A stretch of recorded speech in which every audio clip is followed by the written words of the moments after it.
Driving licence వల్ల చాలామంది నష్టపోయారు, కొంతమంది లాభపడ్డారు. సో ఒక 60% మెంబర్స్ దగ్గర లైసెన్స్ ఉంటే అరౌండ్ ఒక 40%. సో 24లో చాలామందికి, అంటే 22లో నోటిఫికేషన్ వచ్చాక 23, 24 కొంతమందికి జాబ్ రాలే. సివిల్ కానిస్టేబుల్ కొట్టారో వారికి సంబంధించి రాబోయే రోజుల్లో ఒక మెయిన్ పర్సన్స్ ఎవరు. అందరికీ నమస్తే, welcome to Cherry Praveen YouTube channel. 2024కి బాయ్ చెప్తూ 2025లో మనం ఎంటర్ కాబోతూ ఉన్నాం. సో గత సంవత్సరం ఏదైతే కష్టాలు, నష్టాలు, సాధక బాధలు అనుభవించాము. సో 24లో చాలామందికి, అంటే 22లో నోటిఫికేషన్ వచ్చాక 23, 24 కొంతమందికి జాబ్ రాలే.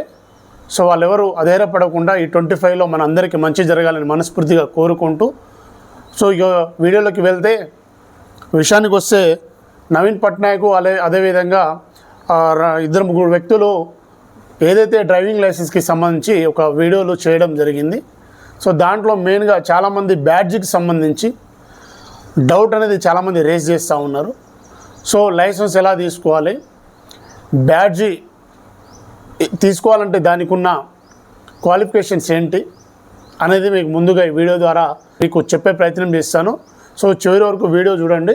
అదేవిధంగా 25లో ఇంతకుముందే నేను పేపర్ స్టేట్మెంట్ చూశాను, అంటే సీఎం గారు స్టేట్మెంట్ ఇస్తాను. 25లో ఖచ్చితంగా జాబ్ క్యాలెండర్కి సంబంధించి కీలకమైన ప్రకటన మరి 1వ తారీఖు రాబోతుందన్న సమాచారం ఉంది.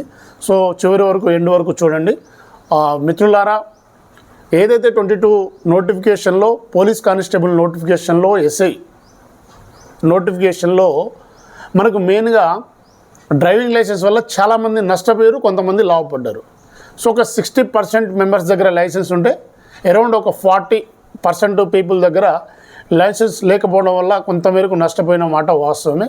ఇంకా ముఖ్యంగా అమ్మాయిలు, గర్ల్స్ ఎవరైతే ఉన్నారో మీరు కూడా లైసెన్స్ తీసుకునే ప్రయత్నం చేయండి. 2+4 మీకు కనుక డ్రైవింగ్ వచ్చి ఉన్నట్లయితే మీరు లైసెన్స్ తీసుకోవడానికి ఎలిజిబుల్ అవుతారు. కాబట్టి లైసెన్స్ తీసుకోండి. మీకు కూడా ఈఆర్ కానిస్టేబుల్లో మీకు ఖచ్చితంగా మీకు ప్లస్ అయ్యే అవకాశం ఉంటుంది, 3 మార్కులు. ఇక బ్యాడ్జ్ ఎలా తీసుకోవాలి? బ్యాడ్జ్ తీసుకోవాలంటే ముందుగా మీరు లైసెన్స్ తీసుకొని 1 ఇయర్ కంప్లీట్ అయి ఉండాలి. లైసెన్స్ తీసుకొని, ఫర్ ఎగ్జాంపుల్ 23 జనవరిలో మీరు తీసుకున్నారనుకోండి, 24 జనవరి వరకు మీకు 1 ఇయర్ అవుతుంది. కాబట్టి ఆ 1 ఇయర్ అయిపోయిన తర్వాతకి బ్యాడ్జ్ అప్లై చేసుకోవచ్చు. అది కూడా 2+4 వెహికల్కి లైసెన్స్ కనుక మీరు కలిగి ఉన్నట్లయితే 2+4కి బ్యాడ్జ్ అనేది ఇస్తారు. దానితో పాటు ఎట్లాగో మనం అందరం 10th క్లాస్ పాస్ అయి ఉంటాం కాబట్టి ప్రాబ్లం లేదు, 10th పాస్ అయి ఉండాలి.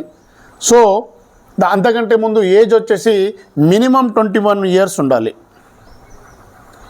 మినిమం 21 ఇయర్స్ క్రాస్ అయి ఉండాలి. 21 ఇయర్స్ నిండి పూర్తయి ఉన్నట్లయితే వారికి బ్యాడ్జీ అనేది ఖచ్చితంగా ఈ ఆర్టీఓ ఆఫీస్ నుంచి వాళ్ళు ప్రొవైడ్ చేస్తారు. ఎందుకంటే ఈ ఇన్ఫర్మేషన్ కోసం నేను మహబాద్ ఆర్టీఓ ఆఫీస్కి వెళ్ళడం జరిగింది. సో వాళ్ళు ఆర్టీఓ గారు చెప్పిన అంశాలు ఇవి. సో ఇంతకంటే ముందు బ్యాడ్జీ ప్లస్ లైసెన్స్కి డిఫరెన్స్ ఏంటంటే, ఏదైతే గత నోటిఫికేషన్ 18 నోటిఫికేషన్లో బ్యాడ్జ్ అడిగారు. బ్యాడ్జ్ అడగడం వల్ల చాలామంది బ్యాడ్జ్ని కలిగి ఉండడం వల్ల వాళ్ళకు కొంతమందికి, అంటే అప్పుడు ఒక 20% మెంబర్స్ దగ్గరనే బ్యాడ్జ్ ఉండే. సో ఈ లాస్ట్ నోటిఫికేషన్ ఏం చేశారంటే కేవలం లైసెన్స్ అనేది అడిగారు. సో ఈసారి కూడా మార్పులు చేర్పులు చేసే అవకాశం ఉంటుంది. దాంతోపాటు ఇంకా చాలామంది, నేను నిఖిల్ వర్మతోటి ఫిజికల్ ఈవెంట్స్కి సంబంధించిన వీడియో చేసిన, ఆ వీడియో కూడా మంచి రీచ్ వచ్చింది.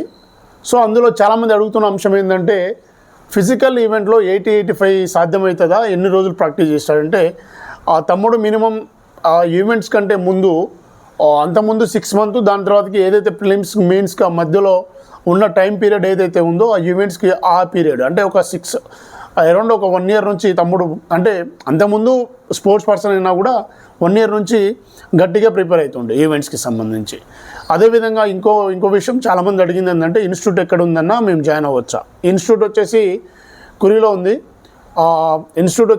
ఉంది. ఎవరైనా కాంటాక్ట్ అవ్వాలనుకుంటే నన్ను కాంటాక్ట్ అవ్వండి. మీకు నెంబర్ నేను డిస్ప్లే ఇస్తాను. అన్న నెంబర్ కూడా, సింధు వర్మ కోచ్ ఎవరైతే ఉన్నారో అన్న నెంబర్ కూడా పెట్టే ప్రయత్నం చేస్తాను. సో ఇది ఫిజికల్ ఈవెంట్కి సంబంధించి.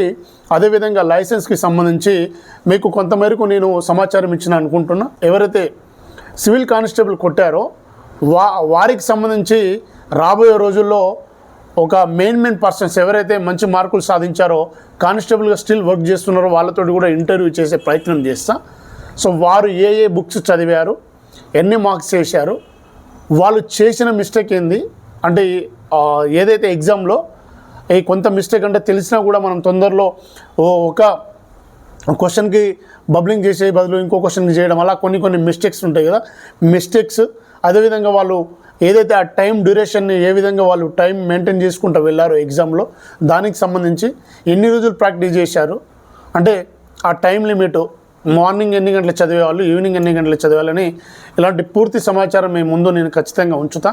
అదేవిధంగా ఎస్ఐగా ఎవరైతే ఇప్పుడు కొంతమంది ఎస్ఐగా సెలెక్ట్ అయ్యారో 22 నోటిఫికేషన్లో, వారితో కూడా నేను మరొకసారి ఇంటర్వ్యూ చేసే ప్రయత్నం చేస్తా. ఫ్యాకల్టీస్ తోటి కూడా లైక్ బద్రీ సార్ ఇలాంటి కొంతమంది మనకు తెలిసిన వాళ్ళు ఉన్నారు కాబట్టి, అన్వర్ సార్ లాంటి వాళ్ళు, అదేవిధంగా అశోక్ సార్ లాంటి వాళ్ళు తెలంగాణ మూమెంట్ హిస్టరీ బాగా చెప్తారు కాబట్టి, అలాంటి వాళ్ళతో కూడా రాబోయే రోజుల్లో మీరు కొంచెం నాకు సపోర్ట్ చేయండి, లైక్ చేయండి, కామెంట్స్ చేయండి, ఎక్కువ షేర్లు చేస్తే నాకు కూడా మీరు ఇస్తున్న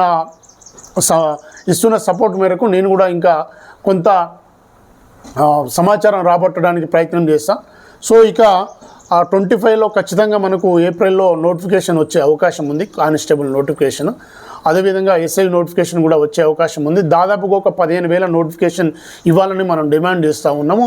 అదేవిధంగా 8,000 విఆర్ఓలు, అదేవిధంగా ఎస్ఐలో కూడా అరౌండ్ 800 నుంచి 1,000 పోస్టులు కనుక ఇచ్చినట్లయితే ఖచ్చితంగా గత 46 జీవోల వల్ల నష్టపోయిన వాళ్ళు కానీ, గ్రూప్స్లో కొంతమేరకు నష్టపోయిన వాళ్ళు కూడా ఈ యొక్క వచ్చే నోటిఫికేషన్లో కొంతమేరకు వారు కొంచెం లాభపడే అవకాశం ఉంటుంది. కొంతమేరకు వారు అత్యున్నత ప్రతిభ కనబరిస్తే వారు జాబ్లో వెళ్ళే అవకాశం ఉంటుంది. కాబట్టి ఈ యొక్క సమాచారం మీకు తెలియజేయాలని మేము ముందంటే, ప్లస్ మనకు ఏదైతే ఈ గవర్నమెంట్ మనకు కొన్ని రకాల పోస్టులు మీకు జాబ్ క్యాలెండర్ ప్రకారం ఇస్తామని చెప్తున్నారు కదా, ఇవన్నీ పక్షంలో ఖచ్చితంగా ఫైట్ చేస్తాము.